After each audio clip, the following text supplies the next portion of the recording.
అన్నట్టుగా చెప్తున్నారు. అసలు మీకు సిగ్గు అనేది పెట్టలేదు భగవంతుడు. ప్రజలు ఎంతగా విమర్శించినా దుమ్మెత్తిపోసినా మీరు పట్టించుకోరు. ఎంతసేపు కార్పొరేట్లకో లేదంటే ఎంతసేపు మీ కావలసిన పెద్దలకో దోచిపెట్టే కార్యక్రమంగా తప్ప పేదల గురించి పట్టించుకున్న పాపానే పోదనేది మీ చరిత్ర చెప్తుంది.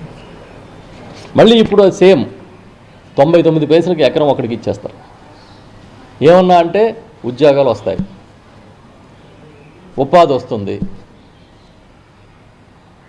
ప్రజలు ఏమనుకుంటున్నారో మీకు అక్కర్లేదు. సొంత కుటుంబానికి మీ కుమారుడి తోడల్లుడికి 54 ఎకరాల 5,000 కోట్ల రూపాయల భూమి గీతంకి దారాదత్తం చేస్తారు. ఎన్ని విమర్శలు వచ్చినా పట్టించుకోకుండా తప్పేంటని మళ్ళీ ఎదురు ప్రశ్న వేస్తారు. మీ దోపిడీని, మీ చేస్తున్న అరాచకాలని ఎవడో అడగకూడదు. 14,000 15,000 ఎస్ఎఫ్టీకి అమరావతిలో నిర్మాణాలు చేస్తారు. అదేంటి అంటే అందరూ కూడా ప్రగతి నిరోధకులు, దుర్మార్గులు, దుష్టులు, వైఎస్ఆర్ పార్టీ అంతా ఒక అరాచకం అన్నట్టుగా మీరు ప్రచారం చేస్తూ ఉన్నారు. మేము అడుగుతూ ఉన్నాం, ఇవాళ ఇది నా మార్కు, ఈ 2 ఏళ్ల కాలంలో నా మార్కుగా ఈ ప్రభుత్వం వచ్చిన తర్వాత ఈ పని చేశాను, ఈ పథకం తీసుకొచ్చానని చెప్పండి చంద్రబాబు నాయుడు గారు, మీరు చేయగలిగింది ఏమన్నా ఉంటే అని సూటిగా అడుగుతున్నాం. మీరు చేసిందేంటి? జగన్మోహన్ రెడ్డి గారు తీసుకొచ్చిన అన్ని పథకాలని చాప చుట్టి ఎత్తాడు. ఉచిత పంటల బీమా దగ్గర మొదలుకొని ఏ ఒక్క కార్యక్రమాన్నైనా సక్రమంగా నిర్వహించారా? మీ సూపర్ 6 ఎందుకు జరగలేదని అడగకూడదు, అడిగితే కేసులు పెడతారు. ఎంత దుర్మార్గంగా అంటే రైతులకి గిట్టుబాటు ధరలు లేవు. ఇవాళకి పండించిన పంటని కొనే నాదుడు లేడు. మొక్కజొన్న 2,200 2,300 ఎంఎస్పి ఉన్నదాన్ని ఇవాళ 14,000-1500 కూడా కొనే దిక్కులేని పరిస్థితిలో రైతాంగం ఉంది. కొనుగోలు కేంద్రాలు మీరు ఓపెన్ చేయలేదు.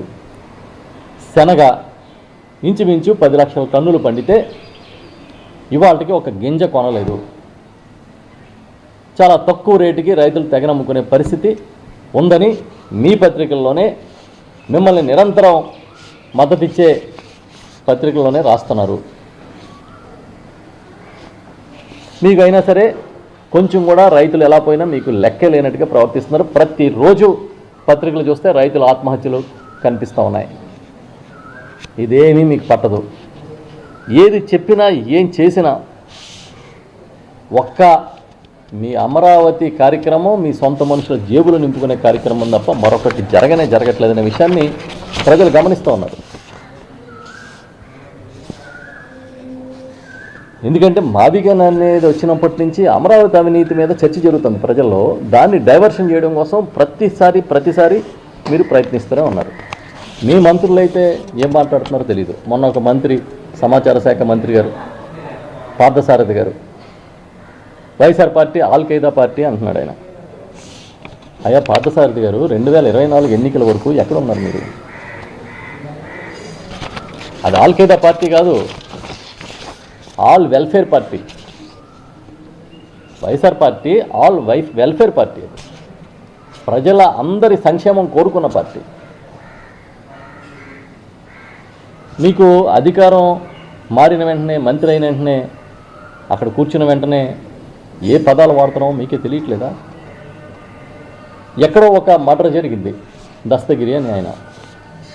అది తీసుకొచ్చి స్వయంగా చంద్రబాబు నాయుడు గారే ఒక దర్యాప్తు అధికారిలాగా ఆయనే స్వయంగా దర్యాప్తు చేసినట్టుగా ఆయనే మాట్లాడుతూ ఉన్నాడు. అదేదో వైఎస్ఆర్ పార్టీకి సంబంధం ఉన్నది ఆ సంఘటన అని. అసలు కిల్లర్స్ని బహిరంగంగా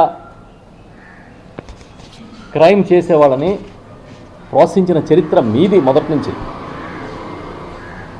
హిస్టరీలోకి వెళ్తే చాలా ఇన్సిడెంట్లు దొరుకుతాయి. ఇవాళ వచ్చి ఏదో నీతులు చెప్తే ఎలా? ఇది నేను చేశాను ఈ సంక్షేమం అని చెప్పుకునే పరిస్థితి లేదు కాబట్టే మీరు వైఎస్ఆర్ పార్టీ మీద, జగన్మోహన్ రెడ్డి గారి మీద బురద జల్లుతూ ముందుకి నడిపించే కార్యక్రమం చేస్తున్నారు. ఇంకా చాలామంది మంత్రులు, సవిత గారని ఒక మంత్రి గారు, సంజయ్ రాణి గారని ఒక మంత్రి గారు, ఇంకా అనిత గారు అయితే చెప్పక్కర్లేదు. ఇలా వీరందరూ మాట్లాడుతున్న మాటలు చూస్తే